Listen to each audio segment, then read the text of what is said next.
Tunnels of Blood and Shadows by Kyle Byron. The Mexican desert was a land of contrasts, searing heat by day, bone-chilling cold by night. Beneath its surface lay a secret, a vast labyrinth of tunnels carved by human hands and dark intentions. For the Vargas cartel, these tunnels were the arteries through which their empire thrived, pumping contraband and cash between nations. But tonight, the tunnels seemed alive with a malevolent pulse of their own. Elías Vargas, known as El Lobo, lit a cigarette as he surveyed the entrance to the latest tunnel. Around him, his men whispered nervously, their voices barely audible over the distant howling wind. "Cut the chatter," Elías barked, his voice cutting through the tension. "We've got a shipment to move."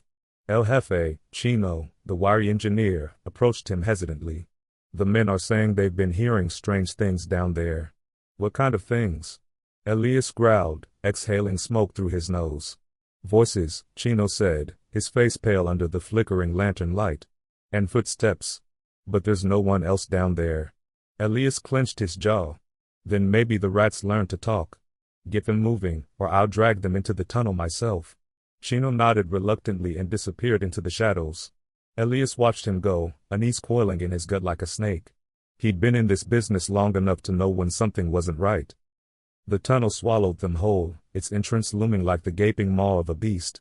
The air grew cooler as they descended, the dim light from their headlamps casting long, shifting shadows on the damp walls. Elías led the group, his machete glinting at his side. Behind him trudged Marco El Toro Guzman, Chino, and the youngest of the crew, Diego. Diego's voice trembled as he spoke. "It's too quiet down here. It doesn't feel right." Marco sneered, his thick fingers gripping the handle of his machete. "It's a hole in the ground, kid. What did you expect? A mariachi band?" The group chuckled, but the laughter was short-lived. The tunnel seemed to absorb the sound, leaving an oppressive silence in its wake. The deeper they went, the more the walls changed. The rough-hewn stone gave way to surfaces that were unnaturally smooth, etched with intricate patterns. Diego ran his fingers along the carvings, feeling their sharp grooves. "What is this?" he whispered. "Who cares?" Marco snapped. "Keep moving." But the carvings tugged at Diego's mind. They seemed to twist and shift under the flickering light, forming grotesque images of figures with elongated limbs and gaping mouths. The group reached a cavern where the tunnel split into two paths. Elías shone his flashlight down one, then the other. "Chino, take Diego and check the left passage." "Marco, you're with me," he ordered. The pair separated, their footsteps fading into the distance. Elías and Marco hadn't gone far when they heard it, a faint clicking sound, like bone tapping against stone. "What the hell is that?" Marco muttered, his grip tightening on his machete. Before Elías could answer, a figure darted out of the darkness. It was humanoid but grotesquely thin, its skin a sickly gray that glistened in the light. Its eyes were reflective and inhuman, and its mouth stretched impossibly wide, revealing jagged, yellow teeth. The creature moved with horrifying speed, pouncing on Marco. It tore into him with clawed hands, ripping flesh from bone in a spray of blood. Marco's screams were guttural, choking on his own blood as the creature's claws plunged into his chest, ripping out his still-beating heart.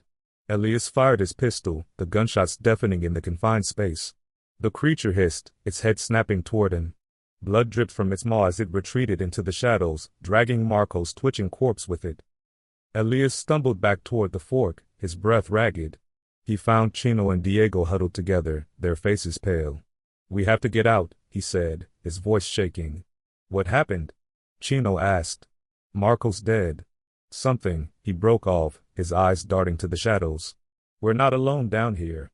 Diego whimpered, clutching his flashlight like a lifeline. "I told you this place was cursed." The clicking sound returned, louder this time, echoing from all directions. "They're coming," Chino whispered. The group ran, their flashlights casting frantic beams of light. The tunnel seemed to close in around them, the air growing colder with every step. Diego tripped and fell, his flashlight clattering to the ground. Before he could get up, a hand, long, bony, and tipped with claws, shot out of the darkness, grabbing his ankle. "Help me!" Diego screamed, kicking wildly. Elías and Chino tried to pull him free, but the creature was too strong. It dragged Diego into the shadows, his screams fading into wet, gurgling sounds. Chino turned to Elías, his eyes wide with terror. "We're all going to die down here." Elias and Chino stumbled into a larger chamber, its walls lined with strange, pulsing growths that emitted a dim, sickly green light. The creatures surrounded them, their eyes glinting with malice. The leader stepped forward, taller than the rest, its skeletal frame adorned with crude ornaments made from bones. Its voice was a rasping whisper that seemed to echo inside their skulls. "You should not have come here," it said. "This is our domain." Elias raised his pistol, but his hand trembled. "What the hell are you?" The creature tilted its head, its expression almost amused. "We are what remains. The forgotten. The devoured. You bring death to our land, so we bring death to you." It gestured, and two creatures lunged at Chino, their claws slicing through his flesh with surgical precision. His screams were a symphony of agony as they dismembered him piece by piece, their mouths dripping with his blood. Elias fell to his knees, paralyzed by fear. The creatures dragged Elias to an altar carved from black stone, its surface slick with blood. He struggled, but their grip was unyielding. The leader leaned close, its breath reeking of decay. "You will join us," it said. Elias screamed as the creatures began their work, carving into his flesh with claws and teeth. The pain was unbearable, and his vision blurred as he teetered on the edge of consciousness. But death did not come. Instead, he felt himself changing, his body twisting and contorting as the creatures chanted in their guttural language. Weeks later, the cartel sent another team to check on the tunnel. They found no sign of Elias or his men, only bloodstains and strange carvings on the walls. Deep beneath the earth, a new creature roamed the tunnels, its eyes glowing with a predatory light. It waited, hungry, for the next intruders to dare disturb its domain. The cartel didn't let silence linger for long. A week after Elias and his crew vanished, Santiago El Cuervo Ramirez, the cartel's cleanup man, led a new team into the desert. He was a hardened killer, known for his ruthlessness and precision. Still, he couldn't shake the unease that clawed at his chest as they approached the gaping entrance of the tunnel. "They were idiots," Santiago said, his voice cold as he lit a cigarette. "Probably got themselves killed by some rival gang." "Then why hasn't anyone claimed the tunnel?" asked Victor, the youngest of the group. His voice trembled, betraying his nervousness. "Because they're dead," Santiago snapped, "and so will we be if you keep talking. Move." The team descended into the tunnel, their flashlights slicing through the suffocating darkness. The air was damp and reeked of decay. As they pressed forward, they noticed dark stains streaking the floor, blood. "Looks like someone didn't go down easy," muttered Rico, one of Santiago's most loyal enforcers. The group fell silent as they came upon the first grim find, a severed hand, its flesh gnawed to the bone. Victor gagged, while the others stared in grim fascination. Santiago crouched, examining the remains. "Animals," he said, though his tone lacked conviction. "Nothing else it could be." But Rico disagreed. "Look at the cuts. They're too clean for animals. Whatever did this, knew how." Victor's flashlight swept across the walls, illuminating the grotesque carvings. They seemed to pulse, as though alive, and he swore they shifted as he looked away. "Something's wrong," Victor whispered. "We shouldn't be here." Before anyone could respond, a clicking noise echoed down the tunnel. It was faint but unmistakable, the same sound Elias's team had heard before they vanished. "Stay together," Santiago barked, drawing his machete.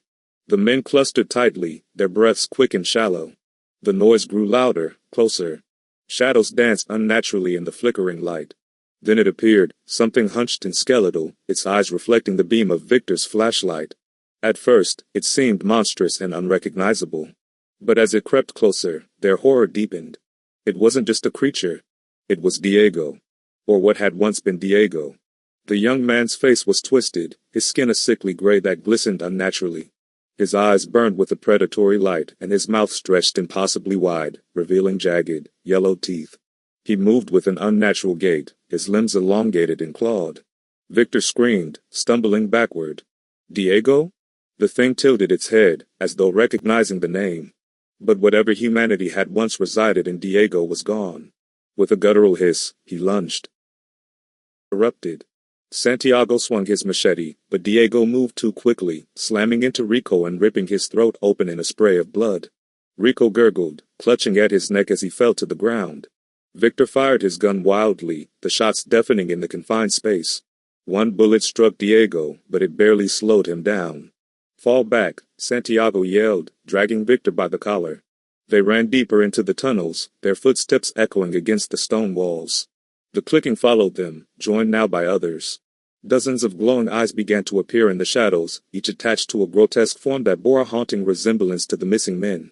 Marco, Chino, and even Elias were among them, their bodies twisted into horrifying parodies of their former selves. The survivors stumbled into a massive chamber, the walls pulsing with the same sickly green light that seemed to breathe with malevolent intent. At the center stood an altar, slick with fresh blood. Around it, the creatures gathered, their grotesque forms illuminated in the eerie glow. "What the hell is this?" Victor whimpered, tears streaming down his face. Santiago didn't answer. His focus was on Elias, or the thing that used to be him. The former cartel boss towered above the others, his skeletal frame adorned with bone ornaments and his eyes glowing brighter than the rest. His voice was a guttural rasp, barely human. "You returned to my domain," he said, his words echoing unnaturally. "You brought death here, and now you belong to it." Santiago raised his machete, but it was too late. The creatures surged forward, their clawed hands and gnashing teeth tearing into the men. Victor's screams were the loudest, but they were quickly drowned out by the sounds of flesh ripping and bone snapping.